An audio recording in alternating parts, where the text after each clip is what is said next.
Winning Plays is brought to you by FanDuel, the exclusive wagering partner of the CLNS Media Network.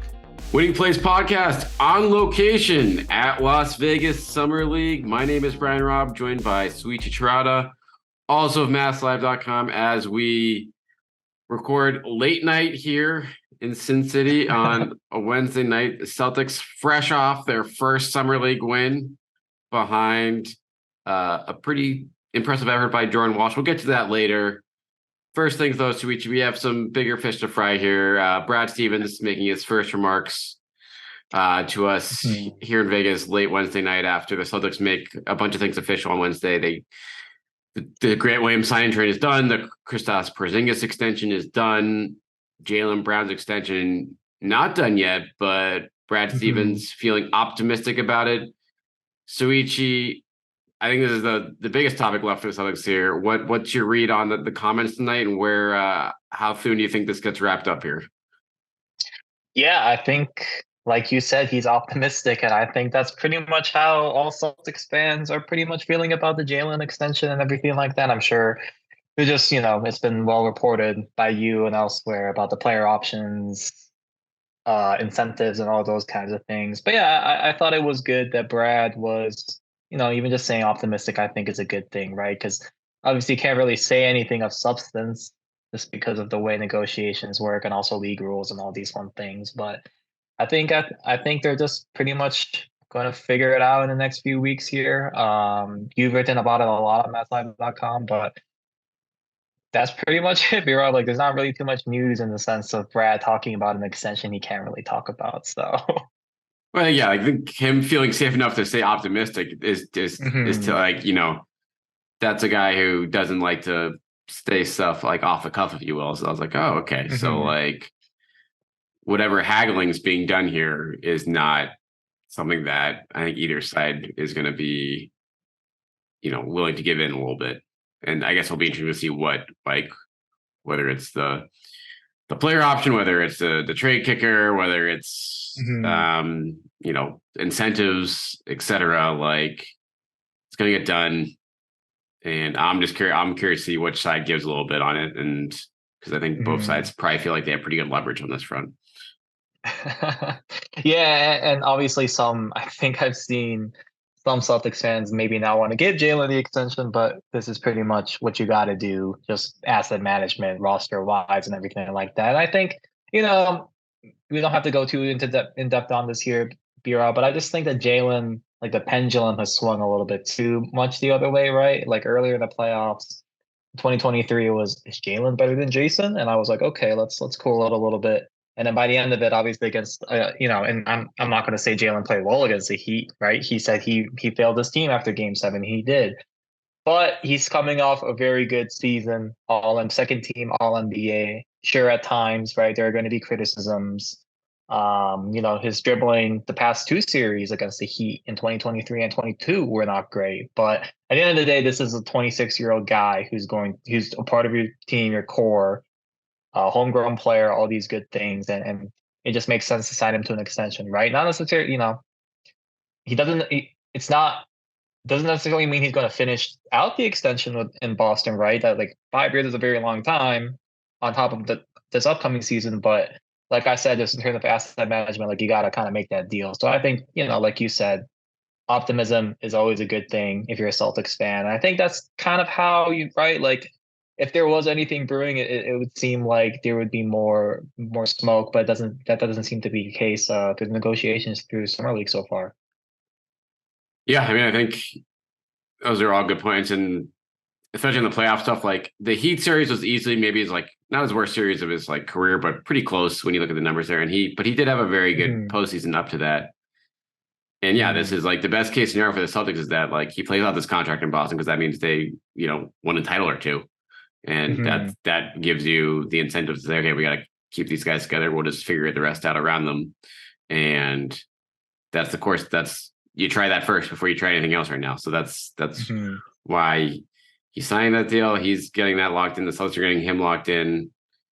He's going to probably be here for at least a couple more years and maybe a lot longer, depending on how this plays out. But the other one other part of those remarks, that the 3 sentences he gave us on it was like, we're all going to sit down and figure this out, which means, oh, like, okay, so I wonder if like they're going to have Jaylen hasn't been like in the room for these negotiations yet, or if that will, like, if that had any bearing at all in this. That's the other thing that kind of caught my eye in those comments. Mm-hmm. Yeah, and looking back at it now, as I literally look at it now, you asked this question, B-Rob. Brad was pretty open about what he thought about this roster, right? Like, you have a couple open roster spots. You signed Delano Banton and Ochai Bissett. So both 6'7" guys, and I always kind of thought the Celtics kind of needed more of those players who fit that size profile, right? Especially during the regular season. So I thought those are some pretty good, like, right, for veteran minimum signings. Like, you're not gonna make it. Take your first swing at betting MLB on FanDuel and get 10 times. It's 10 times your first bet amount in bonus bets and up to $200. Just bet $20 and you'll land $200 in bonus bets, win or lose. That's $200 you could spend betting everything from the money line to the over-under to who you think is going to be, hitting the first home run. All in the app that's safe, secure, it's super easy to use. Plus, when you win, you get paid instantly. There's no better place to bet on MLB than FanDuel, America's #1 sportsbook. So sign up today and visit FanDuel.com/Boston and get up to $200 in bonus bets. That's FanDuel.com/Boston. FanDuel, official partner of Major League Baseball. He said he'd like a little bit more depth, maybe on the wing, maybe a 3-4 type. Feel pretty good about his wings, and they have a couple of two-way spots. So I think, I think that's pretty much right about where you, like, in your assessment of the Celtics, like, I think that's pretty much where everyone is. I would say maybe you do want, I don't know, I still feel like you want a little bit more playmaking personally, just because, right? I feel like that's after you lose Marcus, who was arguably your best playmaker last year. Like, I think I would like to see that. I don't know, who exactly that would be. I personally thought like a Pat Bev on a veteran's minimum would be decent, but obviously I ended up getting Banton. So, but overall, I thought that was kind of eye-opening. Brad, I feel like never really says that, right? Like you said, in terms of the optimism angle with Jaylen. So I thought that caught my eye a little bit. Yeah, I agree. And I'm also like, he also said he feels pretty good about the bigs. I think a lot of people were like, oh, like they need like, that during your bigs, it's like not great. So that was like, oh, so that makes me think a couple of things. One, it's like, all right, Luke Cornett's probably safe if he feels good about the bigs. Like that's a non-guaranteed deal, but that's your, third string center insurance, I guess. But not the worst. No, I mean, that's fine. Like, can he minutes? Can he innings? Yeah, exactly. Great analogy. Great innings eater. But then it's like Brissett, I guess, is more of a big in his mind then, because if he's saying he wants another 3-4 type, then you kind of think that Brissett's that guy, but maybe there's another guy here. And I don't know, like the free agent market right now is not really promising, if you will, like what's left out there as far as. Well, Christian Wood doesn't move you. I'm shocked. I think, like even guys like that are probably going to say no because they think they're going to be able to play somewhere else. Yeah. And so it makes you just wonder, like, okay, are they, you going after a 3-4 type with that TPE and these picks, or you got something else up your sleeve? Like that's the sort of stuff that will probably, play out over the next few weeks as the rest of the league kind of stands still right now, waiting for the Lillard or Harden shoes to drop. Yeah, and this will be a good transition to talking about the Grant sign trade, which was official earlier Wednesday. I do wonder if maybe they look at Brissett as a guy who could fill those Grant minutes, right? I think Brissett's going to be able to do most of that. Like, obviously the shooting is kind of a big question mark, right? He's not a very good 3-point shooter. Grant shot 40+% the past 2 seasons and everything like that. So that to me is kind of like like I see the vision, but it won't be quite the same. Obviously, that's why Grant got that deal that he did. I'm curious to see how they look at that, though, just because, like you said, right, like at this point on the free agency market, like even if you sign a big man on a veteran's minimum, like how much better are they going to be than a Luke Cornett, right? So I think that's just another question that they'll have to answer. But like Brad said, they have a couple two-way spots, couple roster spots open. So I think think it's kind of interesting, but like I said, into transitioning about Grant, like like he had good things to say about Grant. I am curious, and we talked about this the last time I was on here, but just Grant was a look. I think Grant fits well on this roster on a rookie deal, but for what he wanted in terms of money and playing time, like it just wasn't going to fit there. So it seems like it seemed like that was a good move by Grant at least to go play with Luka, go get those open 3-pointers, go play good defense and everything, and then Celtics will have to kind of rely on Brissett here to fill those minutes in. Yeah, it's certainly when the payroll's like this, you just can't. It's not as easy to pay your, eighth man $15 million a year. But at the same time, it's a rarity to when you're a contending team and you just traded your what would have been your eighth man for like second round picks, which is also like, okay, are you trying to win now or not? And that's where it'll be interesting to see with all these picks they've stockpiled of like how quickly they're selling. Is that going to be, we want guys in place for camp to build the best continuity, et cetera. Or is that stuff to say, okay, let's see what we have here and then have the flexibility to make more adjustments over the course of the year. And so that's how much they lean into it. It sounds like they're leaning in terms of adding more now, but do you like you said, is it just the minimum deals or is it something more than that they have cooking on the potential trade market? Yeah, right. That mythical star. Maybe it's a Dame. Who knows? Yeah. That dream seems to be has left the station at this point, but I don't think it's left the station for I don't think it's left the station for any team right now. So yeah, that's parked. It's an emergency brake is on Dame for the moment. Other than that, and this I guess we can wrap up with this. Brad Stevens pretty pumped up about Jordan Walsh, even though he wants him to take more 3-pointers. That was another big rant there. Yeah, I thought the same watching Celtics Lakers. I was like, this dude's got to shoot, man. It's summer league. Like if you missed, you missed. Like I think he had a couple air balls on Wednesday, but hey, it happens. You're 19 years old. You're learning, right? This is like your first action of professional ball. Like I remember hearing just summer league players just talking about it's a faster game compared to college, and of course it is, right? These are guys, not NBA caliber, but they're at least a lot of them are at least getting paid and all those good things. So, but yeah, B-Rob, I've been pretty impressed with what Jordan Walsh has shown, right? Like the first game he hit a bunch of 3-pointers, and I was like, oh, I don't think that's very sustainable going forward. And game 2 kind of fell back a little bit, but he dug himself out of a slow start in game 3 against the Lakers, and helped mount that comeback win over, especially that third quarter. Like I was super impressed. Like he was yelling and everything. Like I remember there was one play where Celtics got called for an illegal screen, and then Jordan hit a 3-pointer and it didn't count, and he was struggling, but he like yelled really loud. I'm like, oh man, this guy, he's ready to play. Like he's into this and everything. So I think last thing I'd just say is I remember I asked Brad about Jordan on draft night, right? Kind of a footnote after the Marcus trade, but Brad kind of made those comments about swallowing up Jordan being able to swallow people up defensively, and I think you can see that with a 7-2 frame. And I know Celtics fans are pretty hyped about Jordan. I don't know, it'll be fun to watch his development, but a lot of good things there. Don't think he'll necessarily crack the rotation, but that's not the expectation next season. Yeah, he seems to understand his role well, like in terms of even in the summer league situation, we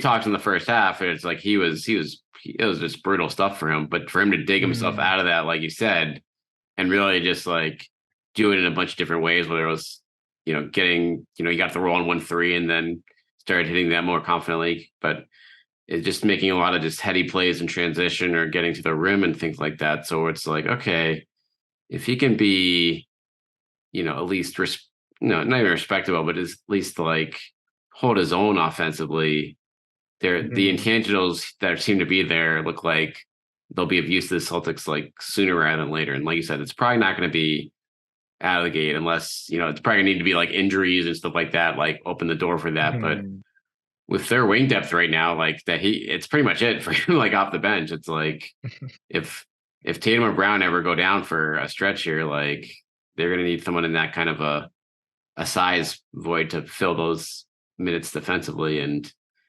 Khalees looks like he's might be capable there in spots. In the meantime, we'll probably get plenty of reps up a main.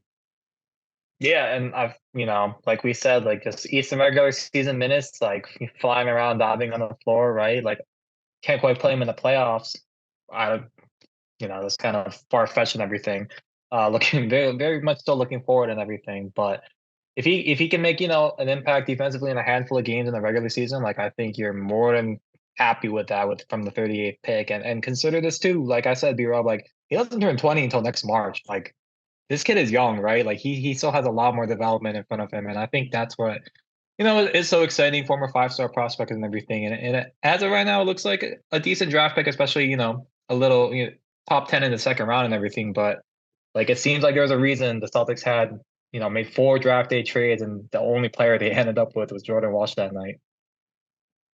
Yeah, it's a situation where, you gave away a first round pick, but you got someone who looks like he'd just be just as well as anyone picked in the 20s at this point, based on, as we make because first impressions in Summer League always matter the most. This is what how we accurately judge rookies all around the league. But I do think in this situation is like this guy, he's not going to be a bust. I think it's safe to and it's more of like he's not going to play anytime soon. But this is someone like this is an NBA player, and there's a lot of guys that draft in that range where you can't really say that after a few games. But I feel pretty comfortable saying that like this is a guy who probably is going to play out his deal in Boston, or whatever team they use him in and go through out here. But let's try to we'll spend 2 more minutes on Summer League, Souichi. I want one take from someone else that's not Jordan Walsh in either direction. Is anyone there? The excitement, the juice of Summer League has not necessarily been there this year. So we might be reaching right here, but what if anything is sticking out for you through these first 3 games? Hey, Jace Robb looks good, right? And potential 2-way contract guy. It's weird because I remember my first Summer League in 2021, the first one after the pandemic, that had like 4 first-round picks on it. I feel like quite a few, a lot of talent. Payne and Pritchard was just lighting dudes up until the finals after. So he got to the finals and played Davion Mitchell after a wedding. Like that was kind of a lose-lose situation for him. But anyway, I think Jay Scrub looks good. I was pretty impressed with JD Davison. I think he only ended up with 1 turnover in the Lakers game. He's on a 2-way contract next year, and he's another young guy. Like he's only 20 years old still. So I think some Celtics fans after the first 2 games are probably like, "Oh, this guy isn't even an NBA player." And I'm like, he's 20, he was picked in the 50s. Like expectations are low for this guy, right? So just let him develop, see what he's got. And even if he doesn't end up panning out with the Celtics, like maybe he has an overseas career. So it's just, one of those things. But I was impressed with him Wednesday. I think the story of Summer League besides Jordan Walsh is honestly Jay Scrub. Like he's looked fun. He's looked pretty confident in his shot. And I think, right, I feel like has to be in the running for the 2-way contract slot, one of them at least.